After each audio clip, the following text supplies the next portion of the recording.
warahmatullahi wabarakatuh. Perkenalkan, nama saya Nurhadi Afriani dari kelas 11 Bahasa. Di sini saya dengan teman-teman saya akan mempresentasikan sebuah makalah yang berjudul Lingkungan Hidup. Nah, teman-teman saya itu ada Siska dan Amelia Swandi. Di sini saya berperan sebagai moderatornya dan Siska sebagai penyaji satunya dan Amelia Swandi sebagai penyaji duanya. Nah, sebelum kita memulai presentasi, puji syukur kita panjatkan atas kehadiran Allah Subhanahu wa Ta'ala yang telah memberi kesempatan kepada saya dengan teman saya untuk mempresentasikan makalah ini. Nah, makalah ini kami sajikan tentang lingkungan hidup yang berjudul Mengenal Lingkungan Hidup, Kerusakan Lingkungan Hidup, dan Upaya untuk Melestarikannya. Dan semoga apa yang kami sampaikan bisa membantu pengetahuan kalian semua. Nah, sebelum itu saya akan menyebutkan daftar isi dari makalah kami, yang dimana ada halaman judul, penyusun, dan kata pengantar. Dan di kata pengantarnya ada bab 1. Di bab 1-nya ada pendahuluan, latar belakang, rumusan masalah, dan tujuan. Di bab 2 ada pembahasan. Pembahasannya itu ada pengertian lingkungan hidup, unsur lingkungan hidup, dan urgensi lingkungan hidup, dan bentuk kerusakan dan faktor penyebabnya, dan kerusakan lingkungan karena aktivitas manusia, dan upaya melestarikan lingkungan hidup. Di bab 3-nya ada penutup. Penutupnya itu ada kesimpulan dan saran. Nah, di sini teman saya Siska akan menyajikan bagian satunya. Lingkungan hidup menjadi bagian mutlak dalam kehidupan manusia. Dengan kata lain, lingkungan hidup tidak terlepas dari kehidupan manusia.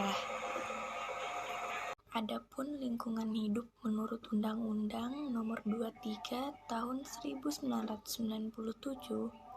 lingkungan hidup adalah kesatuan ruang dengan semua benda, daya, keadaan, dan makhluk hidup, termasuk manusia dan perilakunya, yang mempengaruhi kelangsungan peri kehidupan dan kesejahteraan manusia serta makhluk hidup lainnya.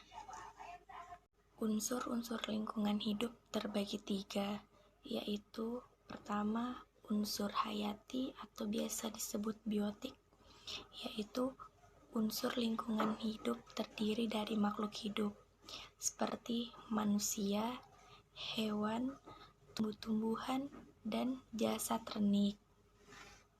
Yang kedua, unsur sosial budaya, yaitu lingkungan sosial dan budaya yang dibuat manusia yang merupakan sistem nilai, gagasan, dan keyakinan dalam perilaku sebagai makhluk sosial.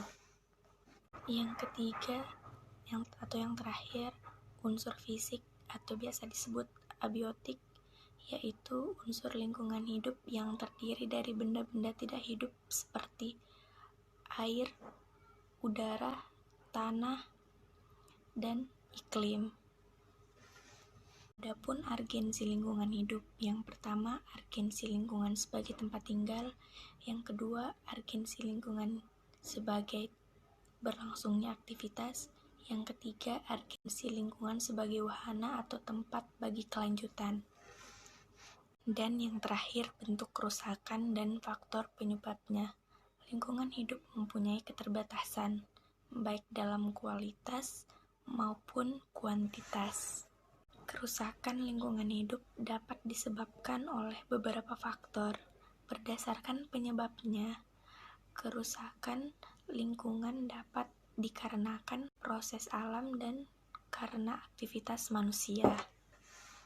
Kerusakan lingkungan akibat proses alam, yang pertama, letusan gunung api, kedua, gempa bumi, ketiga, banjir, keempat, tanah longsor, kelima, kemarau panjang, dan terakhir, badai dan angin topan. Teman saya sudah menyajikan di penyajian 1, dan teman saya yang lainnya ada Amelia Swandi di bagian penyajian 2-nya.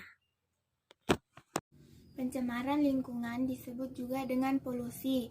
terjadi karena masuknya bahan-bahan pencemar polutan yang dapat mengganggu keseimbangan lingkungan. Pencemaran dapat dibagi menjadi 3, yaitu pencemaran udara, pencemaran tanah, dan pencemaran air. Pencemaran udara disebabkan oleh asap sisa hasil pembakaran bahan bakar fosil, minyak, dan batu bara yang ditimbulkan oleh kendaraan bermotor, mesin-mesin pabrik, dan mesin-mesin pesawat terbang atau roket. Akibat yang ditimbulkan oleh pencemaran udara antara lain terganggunya kesehatan manusia, misalnya batuk, emfisema, dan penyakit pernapasan lainnya. Rusaknya bangunan karena pelapukan, korosi pada logam, dan memudarnya warna cat. Pencemaran tanah disebabkan karena sampah plastik ataupun sampah anorganik lain yang tidak dapat diuraikan di dalam tanah. Dampak rusaknya ekosistem tanah adalah semakin berkurangnya tingkat kesuburan tanah, sehingga tanah tersebut akan menjadi tanah krisis yang tidak dapat diolah atau dimanfaatkan. Pencemaran air terjadi karena masuknya zat polutan yang tidak dapat diuraikan dalam air, seperti deterjen, pestisida, minyak, dan berbagai bahan kimia lainnya. Dampak yang ditimbulkan dari pencemaran air adalah rusaknya ekosistem perairan seperti sungai, danau, atau waduk. Degradasi lahan. Degradasi lahan merupakan bentuk kerusakan lingkungan akibat pemanfaatan lingkungan oleh manusia yang tidak peduli akan keseimbangan lingkungan. Bentuk degradasi lahan seperti lahan kritis, kerusakan ekosistem laut, dan kerusakan hutan. Lahan kritis terjadi karena praktik ladang berpindah atau karena eksploitasi penambangan yang besar-besaran.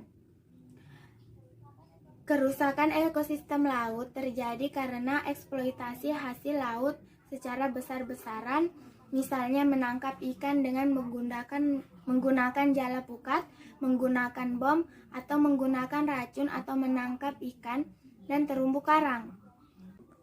Kerusakan hutan terjadi umumnya karena ulah manusia seperti penebangan liar, kebakaran hutan, dan praktik perladangan berpindah.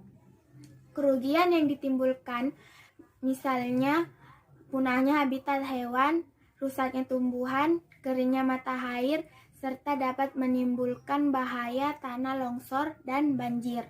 Nah, sekian dari presentasi kami bertiga, dan di sini saya akan memberikan sedikit kesimpulan dan saran. Nah, kesimpulannya itu di lingkungan hidup sebagai bagian yang mutlak dari kehidupan manusia memiliki 3 unsur yang sangat penting, yaitu yang pertama ada unsur hayati atau biotik, yang kedua ada unsur sosial budaya, dan yang ketiga ada unsur fisik atau abiotik.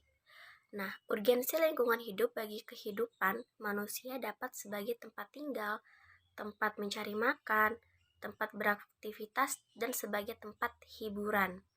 Tetapi semuanya itu tidak dapat dilakukan jika lingkungan itu rusak. Nah, baik faktor dari alam maupun faktor dari manusianya sendiri. Untuk itu, kita harus melakukan berbagai upaya agar lingkungan kita bersih dan layak ditempati. Dan saran saya, diharapkan peran serta berbagai pihak untuk melestarikan lingkungan sekitar, agar kita dapat memiliki lingkungan yang bersih dan layak untuk ditempati. Semua orang pasti juga pengen lingkungannya tuh bersih. Nah, demikian makalah tentang lingkungan hidup. Nah,